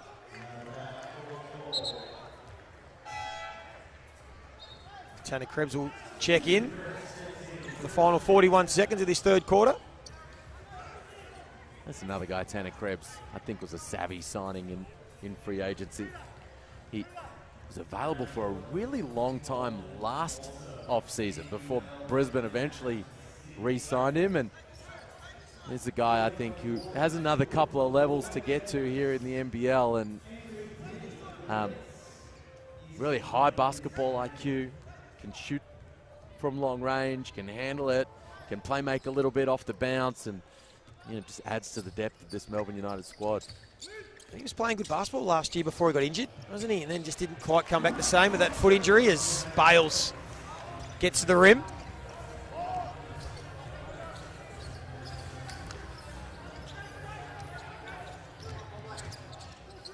So just 15 points now, the Hawks. They've done well this term to peg back the margin. It was 22 at half-time. So it's been a good quarter. Can they finish strong? Dellavedova finds Newley. That was good work there. So the clock's down to 4. Bales is going to give it off to Greeter, who's going to finish after the buzzer. It was a good move. He was just a fraction slow on the finish. And at three-quarter time, it's Melbourne United by 15 points. But a good fight back from the Illawarra Hawks. Showed a bit that quarter. Really impressive quarter from the Hawks. You give up 28 in each of the first two terms. You cop a spray, no doubt. We weren't in there, but you expect it was delivered from Coach Jackomas about their effort defensively. You come out and restrict them to 12 in that third term. They win at 19-12, and you can see it. You can just see the change in intensity, their effort to fight over ball screens, their communication, their activity, and they're getting stops. Now, they still haven't found the rhythm offensively, the Hawks, but that's much more about how they're going to want to compete on a night-to-night basis over the course of the regular season. So Matthew Dellavedova went scoreless in that third term. Just didn't quite have the radar going, but still has a game-high 20 points. Chris Golding, the 14. The only two in double digits for Melbourne United. Swackle the Bullet, who's looking to be aggressive, leads Illawarra Hawks with 10 points. Peatling with the 9, former Melbourne United player. Yeah, where they've had trouble, the Hawks, so far, there you see the scoring leaders. That 20-point first half from Delhi really set the tone and gave Melbourne that very healthy halftime lead. They've had trouble scoring in the half court, Illawarra, because it's such a grind against this Melbourne United squad as they try to set the tone for the type of defensive group they're going to be this year. So it's all been in transition. You see Swackle Bullock's their leading scorer because he's been able to run out of some stops and put some heat on the rim. But what we haven't seen is, the half-court execution from the Hawks. The ability for Gary Clark to find a mismatch, go to work, get something done. Finding Tyler Harvey off some ball screens and some actions to get him open looks. He steps out here to begin this fourth term, practicing his stroke. So can they start to improve their execution, find Sam Froling picking and rolling a little bit to the rim, try to work themselves back in here and make this a close finish. And just 5 points for Tyler Harvey, 1 of 4 shooting, and of course they'll be wanting to be going once they start, because their season opener, September 30, they take on the Sydney Kings, who are in action straight after this against the Southeast Melbourne Phoenix. We'll get back to Kelsey Brown, who was listening in the huddles at three-quarter time. Kels? News out of the Melbourne United camp is that Ian Clark will take no further part in the game. There's no injury, he's just being managed. Will Hickey for the Hawks has had that right elbow checked and he seems good to go. Doing a nice job courtside, Kelsey Brown. To part of the call team for the second of the games tonight. Pete Hooley will join us. As Dellavedova looking to lob that one for Hook Porty. He was surrounded by Hawks, and then Newley had to let it fly before the shot clock expired. Now Froling with the handoff. And the Hawks will work into their set. Oh, geez. Delhi comes up sore. Golding cops a whack. Yeah, it's been pretty physical. Have you been surprised with the intensity of the game so far on the Blitz, or not really? Because it's been pretty full on. Well, we're very close to the start of the regular season. Sometimes the Blitz is a couple of weeks out, so teams try to kind of manage things a little bit, and guys are just getting ramped up. But right now we're almost just a week away. So you're at a point now where you're trying to make sure you're ready for opening night, and then you throw the NBA eyeballs that are in the building, and everybody wants to put their best foot forward. Here's Bales, who's going to throw the lob for Clark, but Goldie, and he's too clever for that. He was onto it. And now in transition, Ellie wide open. Left it short. So a real opportunity here for the Hawks to get it back to 10. They trail by 13. Trailed by as much as 25. Froling with a nice little move. Gets to his left hand. Couldn't finish. That's what they need. They need to try to start to get Sam Froling involved offensively. They've dropped it off to him a couple of times, rolling to the cup to begin this fourth quarter. But they haven't been able to tick the scoreboard over. Now he's going one-on-one with Hook Porty. Couldn't get that one to go either.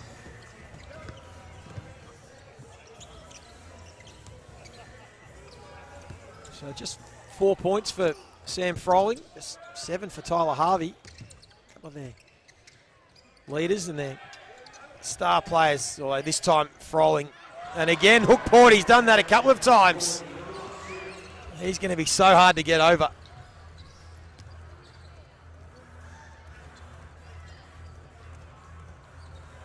And now Illy's just going to wait for Hook Porty to set the pick. Gets the matchup he wants. And then the step back. Nails it. Well, that's tough. That is tough. Really improved that stroke over the past 2 or 3 years, and now if he gets the mismatch or you slip under, he's a threat to knock that thing down.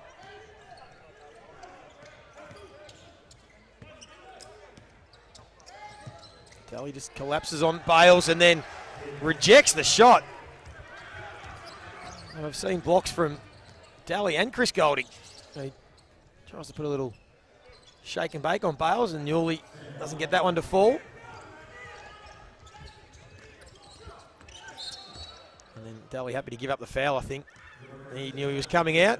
That might be night over for Matt Dellavedova, who's taking a well-earned break. And as we said, lit it up in the first half with those 20 points.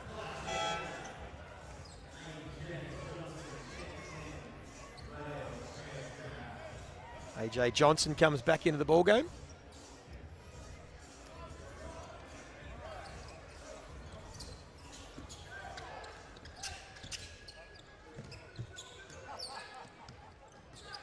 Froling. He's had a good battle against Hook Porty. It's been tough going for him. That's a good find. Harvey was able to finish under the basket. He just knows where the bucket is. Tyler Harvey caught on the baseline behind the backboard and able to scoop that thing up and in. Krebs looking to be aggressive. Froling again, bringing the ball down the floor. Another find for Peatling, and back-to-back buckets. Gets within 14, and Dean Vickerman not happy. It's back to 12. 12 in fact, and Dean Vickerman calls a timeout. Good work by the Hawks. Well, this is what we saw from the Hawks last season, Joey. That things went against them. They were struggling to win ball games, but they kept battling. They stayed together. Jacob Jackomas did a great job with that group of bringing about that fight throughout the season through difficult times, and we've seen it as a microcosm here in this game. That's the kind of, they want to maintain that type of approach, but with a more talented, deeper roster. And that's the idea coming into this season, that'll equal wins. So they've established a good culture in that regard. We've seen that in effect again in this ball game, but it just wasn't there in terms of the execution in the first half. And as a result, they found themselves in a big hole. And they are doing it tonight without their star import, Justin Robinson.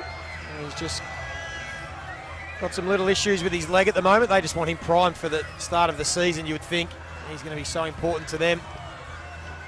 Joe Luala-Chuld missing for Melbourne United. Will be missing for the first part of the season with that wrist injury. But otherwise, pretty healthy rosters, which is always a positive at this time of year.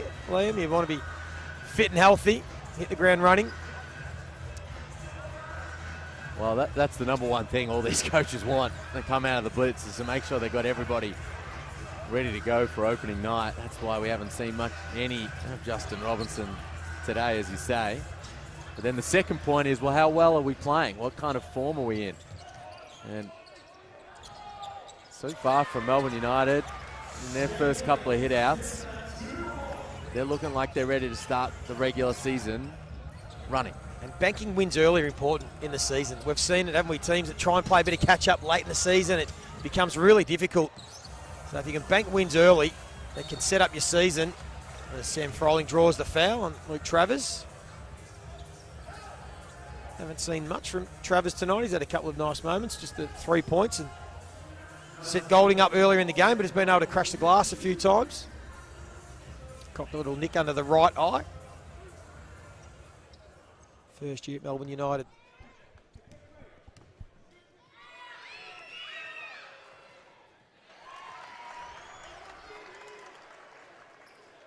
There's a big weight on Sam Froling's shoulders coming into this season. He's the primary. They've got some other guys like the old Rick Mason Peatling, Gary Clark, obviously the starter alongside him, but he's the primary guy at that 5 spot. He's going to come up against a lot of good other talent at that center position, but can he take another leap? 14 and 8 last year. We know he was most improved player a few years ago. Can he take another leap and become a genuine star of the competition?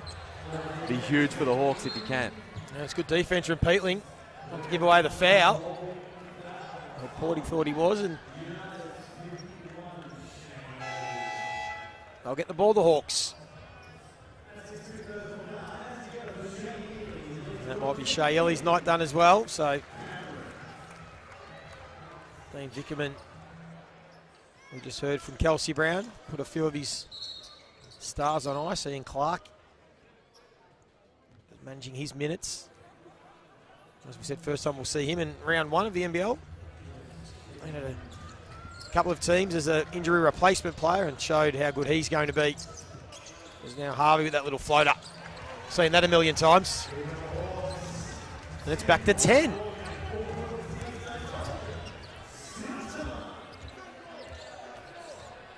Can they get a stop, the Hawks? Get it to single digit. Just put a bit of pressure on United. Cameron with a nice little move. What are you expecting from Flynn Cameron? What type of player can he be this year?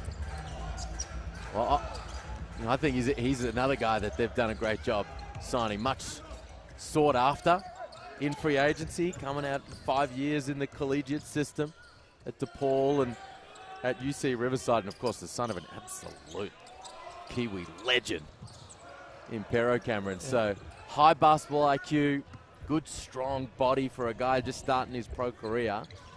And there's some high-level talent in that backcourt, but over the course of the season, he's going to get his opportunities, and he's going to be a a really good NBL player over the journey. Already represented the Tall Blacks, started in the Asian Cup last year. So looking to see him as a professional in the NBL as the timeout's called. 3:54 remaining. And Melbourne have just been able to keep the Illawarra Hawks at bay. It was the start that got them going. 28-13 in that opening quarter. Dellavedova had 17 of those points.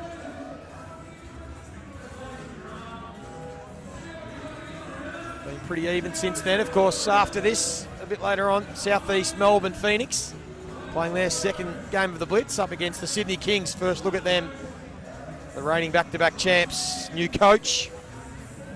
Basically new starting five. But it'll be the same old Sydney Kings, you would think. Can't wait for that one. Southeast will be missing a few. Mitch Creek. Alan Williams is out for a little bit. No Gorjak Yak and no Matt Kenyon as well. The latest update from the Kings is that Jalen Adams is going to sit this one out. Oh. He's unwell. That's disappointing. Replaced in the lineup by Jasper Rentoy. So we won't see the former MVP tonight. DJ Hogue sitting out as well. So we're not going to get to see the full stars on show. But an opportunity for some others.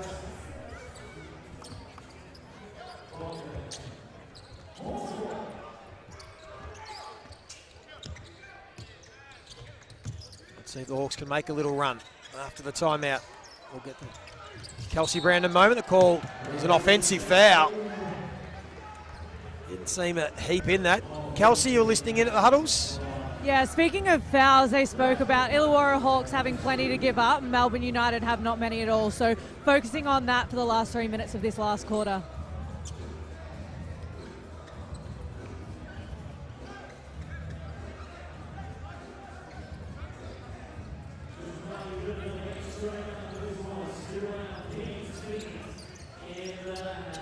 Kyle Bowen that drew the charge. Of course, another one in his first season as a professional.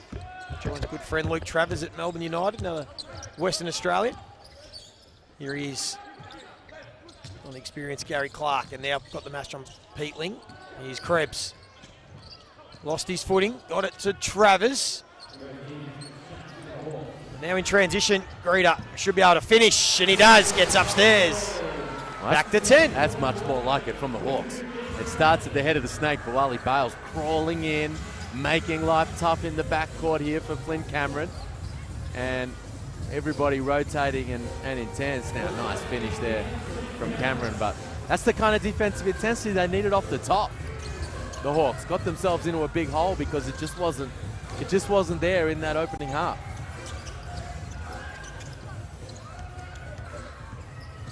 Here's Bales, who bailed out of looking to be aggressive, and then Travers. Clever little drop off to Bowen, who draws the foul. Good heads up play from Luke Travers. A nice find from Travers, pushing it on the break. It's the defense to commit. Drop off pass to Kyle Bowen. Yet another intriguing, exciting, young Aussie prospect coming into the league this season.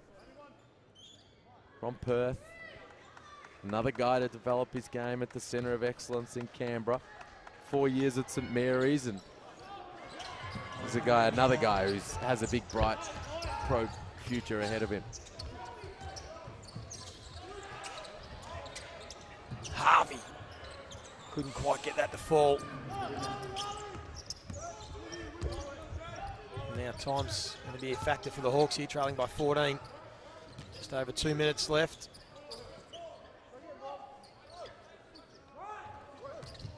With a young lineup for United with Rob Lowe.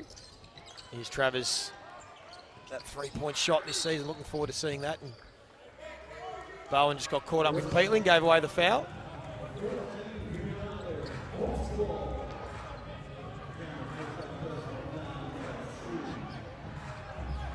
A three-point shot for Luke Travers, still a work in progress for this season. It's the swing skill for Travers. I mean, if he can put the playmaking and the three-point shooting together, I mean, he's a stat sheet stuffer supreme. 40% from 3 last year, took a massive leap. Yeah. Can he back that up? Bale squeezes that one into a tight gap for Peatling, who made it work. Nice play. He's brought good energy to finish this game, Bawali Bales. At the defensive end, and they're able to find a cutting, slashing Peatling. Going up against his former team, 3 years at Melbourne United. Made the move in free agency. Peatling, a bit of a change of scenery, a new environment. He's been the top scorer tonight for the Hawks with 13 points. Here's the scramble and hustle again from the Hawks, almost from Greeter. Throwing his body around.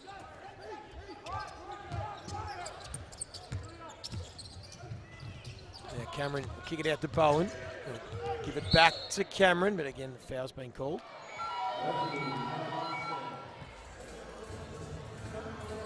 Looks so calm, doesn't he, Flynn Cameron, when he plays? Plays at his own sort of speed and pretty composed. No, he's nice. He's nice. He's going to be good. Now, he's on a 3-year deal, so they've locked him in long-term, Melbourne United, and he's going to be a key piece of their future moving forward. And those who remember watching his old man, that Kiwi squad that went to the Final Four of the World Cup in Indianapolis many years ago. He was an all-star member of that tournament, FIBA Hall of Famer, just an out-and-out legend of the game. He's in the building. Is he? Perro. He's in the building, Perro, looking absolutely outstanding. Still giving back to the game, and fun to see Flynn come into the NBL and starting to make his own mark. Travers and Bales trade buckets and keeps up that 12-point margin. And both showing some athleticism this time into low. A replacement for... Oh, there's Travers getting up. Makes it look so easy sometimes, Luke Travers.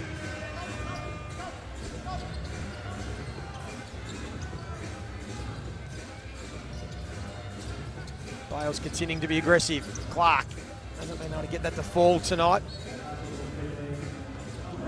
Yeah, quite a night from Gary Clark. They're going to need him to be more productive over the course of the season. You know, we spoke about their struggles in the half court offensively. They're going to need to get more scoring output out of Gary Clark. We spoke in the first half, Joey, about how unselfish he is, and that's great. But just 5 points, 2 of 8 from the field. He's a high-level guy. I think he's going to have a really good season, but just wasn't able to get it going at any point in this one. Yeah, coming off the G League season last year, he averaged over the 19 points and 8.5 boards, so they'd like to see something similar to that this year at the Hawks. Yeah, he can score. I mean, he's a guy that can have an impact at both ends of the floor, and you know, shot 40% from 3 last year in the G League, scoring those 20 points a game. So just 5 points tonight. He checks out. That's the end of his evening, and just wasn't quite able to get it going. Inside the final 40 seconds of this one. It'll be 2 from 2 for Melbourne United to kick off their Blitz campaign. And there is Cameron again. He just touched on.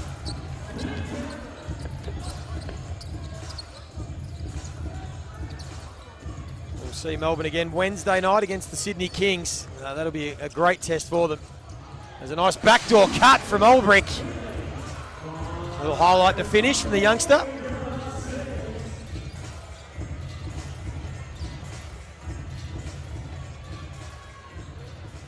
So that'll do it.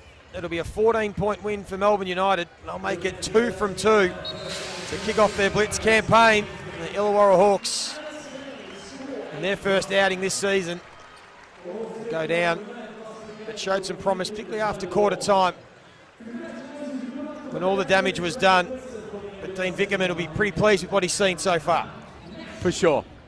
It's less about the wins and the losses at this point, but more about how you're going about it. And, man, they set that tone in that opening half. Matthew Dellavedova especially. They hit 11 threes in those first 2 quarters, Melbourne. It's over 60%. And as a result, they had a 20-point margin. And look, it never really got close from there. They won the game in that first half, and, you know, they've got some things that they can take away. They got eaten up on backdoor cuts along the baseline, United, so some vision for the coaching staff to work with, some learnings to take place. But, no, they'd be very happy. And for the Hawks, well, they got a good example of what they're going to need to do to win ball games. The defense just wasn't at the level in that opening half. Sometimes you got to tip your hat and say they're shooting the heck out of it, but you can't give up 56 points in a half of basketball in the NBL and come out victors. So back to the drawing board for Illawarra. Yeah, Melbourne led by 15 points at quarter time. They extended that to 22 at the half. It was a good fight back from the Hawks in the third quarter, trailing by 15. In the end, that stayed about the margin. 14-point win to Melbourne United. Matthew Dellavedova, 17 points in that first quarter. Finished with 20. The damage was done. Chris Golding started to find a bit of form.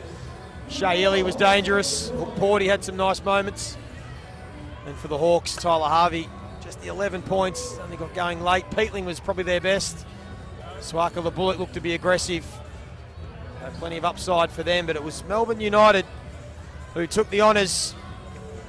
We'll be taking a short break, and then we'll be back soon for the second of our Monday night doubleheader, and we'll see the Sydney Kings in action for the first time, taking on the Southeast Phoenix. Thank you, Liam Santa Maria. I know you're a busy man. Enjoy the rest of the Blitz. Nice working alongside you. We'll see you again. Cheers, Joey.